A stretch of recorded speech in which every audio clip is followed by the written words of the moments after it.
Hello. Welcome to Rosh Michelle 2's channel. I was initially not going to make a video, but something happened today. It's storytelling time, you guys.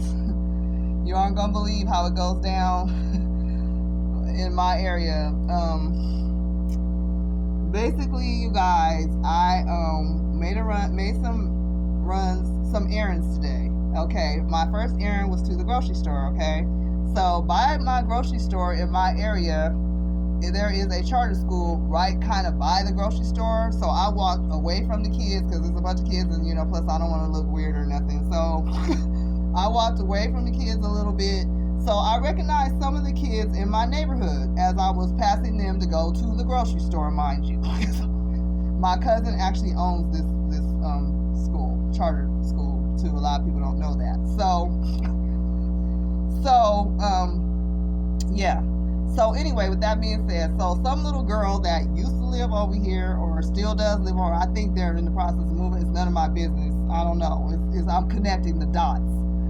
So their little girl, which is a teenager, she's a little girl to me because she's under 18. Little girl.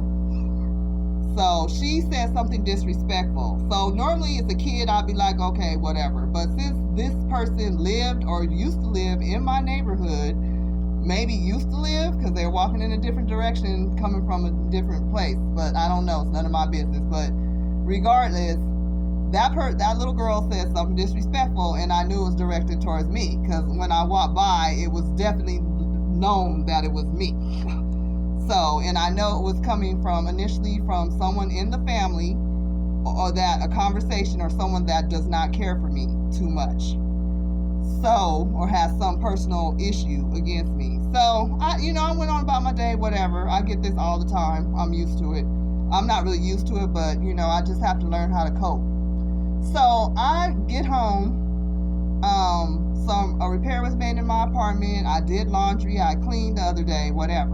So, I hear some little girls coming home from school.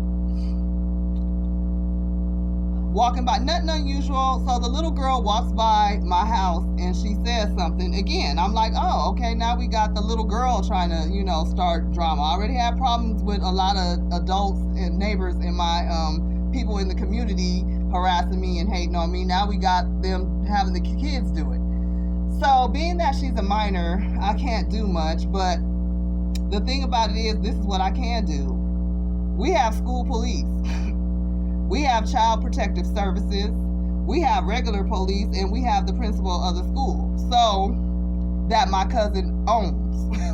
The little girl doesn't know my cousin, whose initials are RC, owns that school.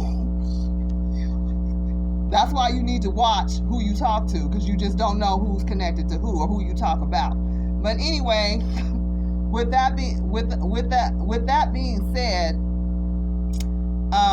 the child is a child, so I give her a little percentage of a pass, but the adult is really the one that's going to suffer the consequences, because you cannot just let your minor child do anything and the law is not going to account you for it.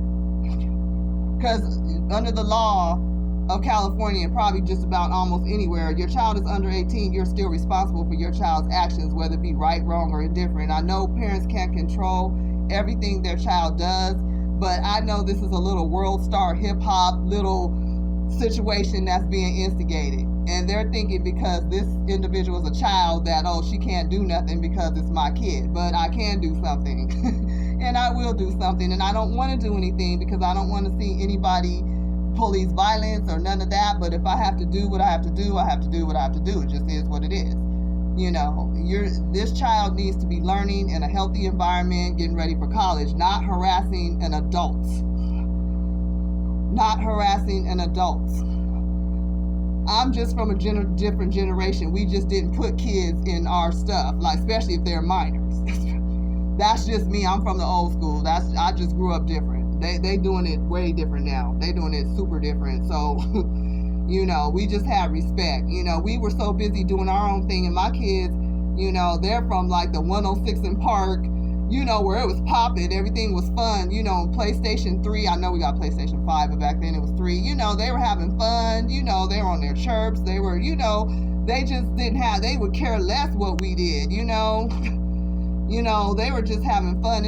I don't know if it's the pandemic or what the initial situation is, but it's just a different vibe now. And the kids just went back to school. You know, let the kids be kids. Let them learn. They got cheated a year, even if they were online. Let them enjoy their education. You know, you're supposed to be preparing them for college or whatever they want to do in the world. You're supposed to be there to mentor them in a positive way. I'm not a perfect parent, but I'm not the worst parent either. You know, and I just pray for me in that situation, because that is utterly ridiculous when you have minors. You're trying to have minors harass adults and think there's no consequences. But in California, I don't know if it's between the ages of 9 and 12, you can still go to juvenile hall. You can still get consequences. I don't want to do that because I'm with the movement, but it's like a double-edged sword. I have to protect my safety, not my safety, I'm not even worried about that. I'm going to have to protect my mental health and self-care. So we'll put it like that. So I'm praying for the family and the little girl, whatever they're going through. You know, I don't even talk to you guys that much. I just want to live in peace, in God's peace, the way He wanted me to live.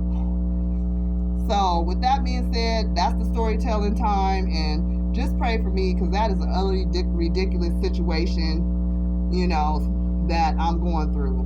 So you guys just pray for me. And thank you so much for watching Rosh Michelle. Thank you.